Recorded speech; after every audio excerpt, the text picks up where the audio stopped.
ملک default ہونے جا رہا ہے، مہنگائی کو کوئی لگام نہیں، مہنگائی بے کنٹرول ہے۔ پاکستانی جتنے بھی کوالیفائڈ ہیں وہ باہر جانے کا سوچ رہے ہیں، اور دہشت گردی کے خطرات خدا نخواستہ جگہ جگہ منڈلا رہے ہیں، اور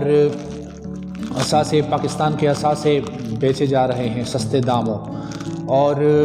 کوئی پلاننگ، کوئی منصوبہ بندی اور کچھ امید نظر نہیں آ رہی، اور ریزن جو ہے وہ سب کو پتہ ہے کہ کیا ہے، اور پھر بھی جن کو پتہ بھی ہے کہ ہماری وجہ سے، یعنی ان ریزنز کی وجہ سے ملک کا یہ حال ہو گیا، لیکن پھر بھی ہمیں کوئی امید نظر نہیں آ رہی۔ السلام علیکم ویورز، جاوید صاحب اسٹیپ ٹورڈز لائٹ کے ساتھ۔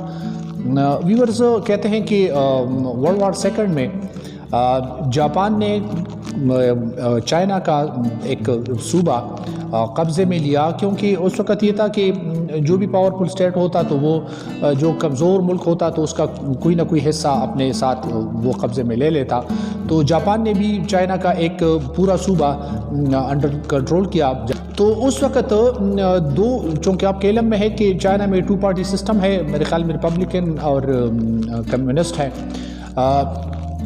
تو ان دنوں میں ان کے اختلافات چل رہے ہیں، بہت کرانک قسم کے اختلافات، اور جو بہت پہلے سے آ رہے تھے، لیکن دونوں نے بیٹھ کے یہ ڈیسیجن لیا کہ چونکہ ابھی حالات بہت گمبھیر ہیں اور جاپان نے آلریڈی ہمارا ایک صوبہ جو ہے وہ قبضے میں لیا ہے، اگر ہمارے یہ اختلافات چلتے رہیں تو خدا نخواستہ وہ مزید بھی آگے آ سکتے ہیں۔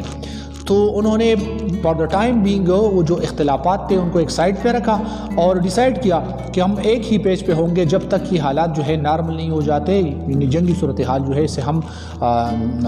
نکل نہیں جاتے، اور اپنا یہ جو صوبہ ہے، جو کھویا ہوا صوبہ ہے، جو ہم نے لاس کیا ہے، وہ ہم دوبارہ ریسٹور نہیں کر جاتے۔ اس وقت تک ہم ہمارے جو اختلافات ہیں ان کو پوسٹ پون کرتے ہیں، یعنی ایک ہی پیج پہ آ جاتے ہیں۔ جو ہی وہ ایک پیج پہ آ گئے، ایک ہو گئے، تو ویورز انہوں نے جاپان کو اپنے ملک سے بھگایا، اور جو صوبہ انہوں نے قبضے میں لیا تھا ان سے واپس ریسٹور کیا۔ اب پرابلم ہمارے ملک کا یہ ہے کہ کتابوں میں جتنا ہم نے پڑھا ہے 1947 سے لے کر تاحال، ایک تو ڈیموکریٹک سسٹم کو میرے خیال میں ڈیموکریٹک سسٹم چلا ہی نہیں ہے، اگر چلا ہے تو انفارچونیٹلی وہ بھی زیادہ فیئر نہیں رہا ہے، تو اس لیے ڈکٹیٹر نے مداخلت کی ہے،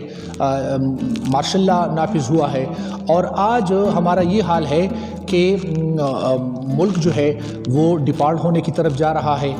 ملک میں جو مہنگائی جو ہے وہ بالکل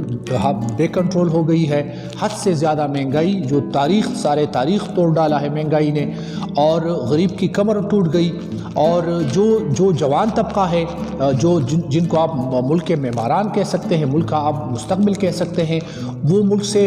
بھاگنے کا سوچ رہے ہیں، ملک سے جانے کا سوچ رہے ہیں، اور جو ہمارے اثاثے تھے تو ان کو بیچنے کی باتیں ہو رہی ہیں سستے داموں، اور جو دہشت گردی ہے خدا نہ کرے لیکن پھر سے وہ جو ہے ان کے جو دہشت گردی کے بادل جو ہے نظر آ رہے ہیں۔ تو یہ ساری جو چیزیں ہیں، تو اللہ نہ کرے کہ بہت ہی غیر یقینی اور بے یقینی کی کیفیت ہے، اور اللہ کرے کہ ہم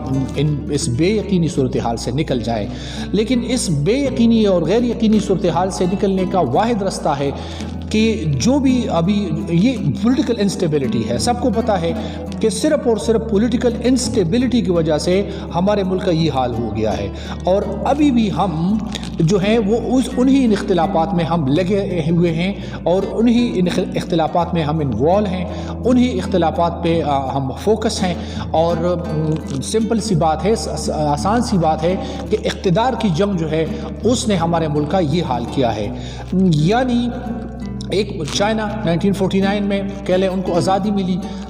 انڈیا ہمارے ساتھ ایک ہی دن ہم الگ ہو گئے. آج انڈیا جو ہے وہ 5ویں جو ہے ایک معاشی طاقت بن گئی ہے. چائنا جو ہے وہ کمپیٹ کر رہا ہے بالکل امریکہ کے ساتھ، بلکہ چائنا کی اکانومی امریکہ سے بھی آگے جا چکی ہے اور کافی سٹیبل ہے. اور ہمارا یہ حال ہے کہ ہم قرضوں میں اتنے ڈوبے ہوئے ہیں کہ مزید ڈیفالٹ ہونے کا خطرہ ہے، اور جو کچھ ہمارے پاس تھا اللہ نہ کرے وہ بھی جانے کا. اس وقت بھی اگر ہم نے ان اختلافات کو بھول نہ ڈالا اور ہم ایک پیج پہ نہ آئے تو پھر یہ شاہ خرچیاں کہاں ہوں گی؟ جب ہمارا خدا نخواستہ ملک نہیں رہے گا، ساورینٹی ہے یہ نہیں رہے گی، تو پھر جو شاہ خرچیاں ہیں یہ کہاں سے ہوں گی؟ تو میرے خیال میں اس وقت جتنے بھی پولیٹیکل جو نظریاتی اپنے آپ کو کہتے ہیں، جو پولیٹیکل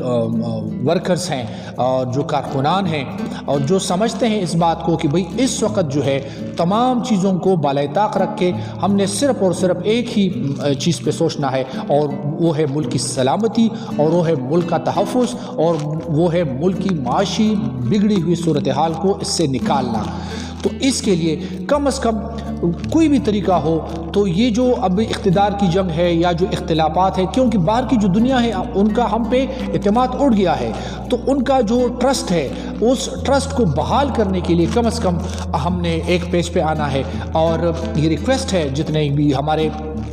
پولیٹیکل لیڈرز ہیں ان سے ریکویسٹ ہے اور کارکنان سے ریکویسٹ ہے کہ ان پہ پریشر ڈالیں کہ بھئی ابھی تک جو بھی ہوا چلو ٹھیک ہے، چلتا رہا، اچھا تھا، لیکن ابھی حال ملک ایسے ایک